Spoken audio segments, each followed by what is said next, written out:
Hey guys, today we're going to be doing a 5-minute fly tie video. I'm definitely not that good of a fly tyer, but it's a cheap and easy way to get a fly that'll catch some fish. Here are a list of some of the materials you'll need. A vise, scissors, whip finish tool, bobbin and thread, hook and bead, dubbing, and of course a car wash mitt.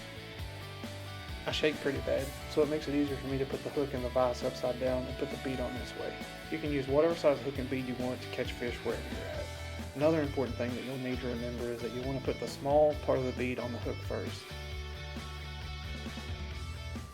This part is definitely optional, but it's definitely made it a lot easier for me.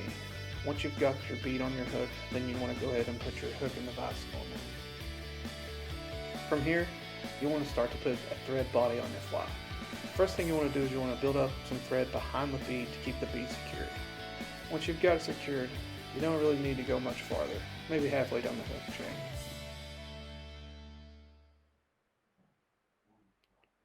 Once you're happy with how much thread you've got on your fly, you can go ahead and cut off the tag end. From here, you'll grab your car wash mitt. You'll cut off one of the car wash cleaner things, and from there, you can cut it down to size. I usually like to do 1 to 1.5 times the hook change. Also, it doesn't matter what color, whatever color that the fish in your area eat, and you can always just make a ton of different colors because it's super cheap and super quick. Right here is where I pretended to measure it about 3 times, knowing good and well that I wasn't going to cut it down to size at all, and I was just going to use the full size that it came. It seems to work pretty well for me, so I don't overcomplicate it. From here, you want to hold it down pretty tight and get a couple loose wraps, and then a couple of pretty heavy wraps.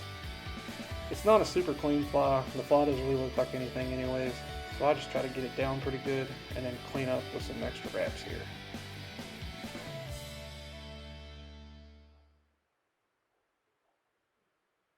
That should be clean enough, I guess. It doesn't really matter. This doesn't look like anything.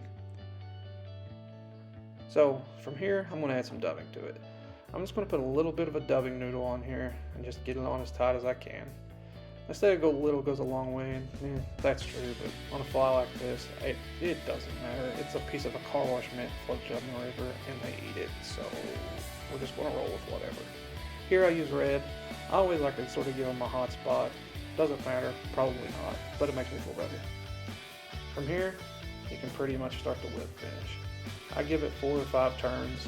I only know that because I watched this video to see how many times I actually did it. One thing I've really noticed for me is sometimes durability with these flies is just awful, and a lot of that's probably because I'm not a very good fly tyer, but I always put some super glue on the head to just sort of help them stay together longer because you usually end up catching a bunch of fish.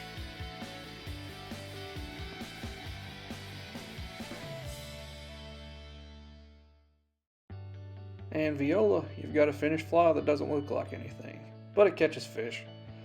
To me, it's sort of the fly fishing equivalent of a Ned rig. I don't really understand why it catches fish, but it catches fish, so I'm just going to keep throwing it. I hope this helps. If it does, subscribe, or maybe I'll make some more. Maybe I won't. Who knows? But here's this. Appreciate it.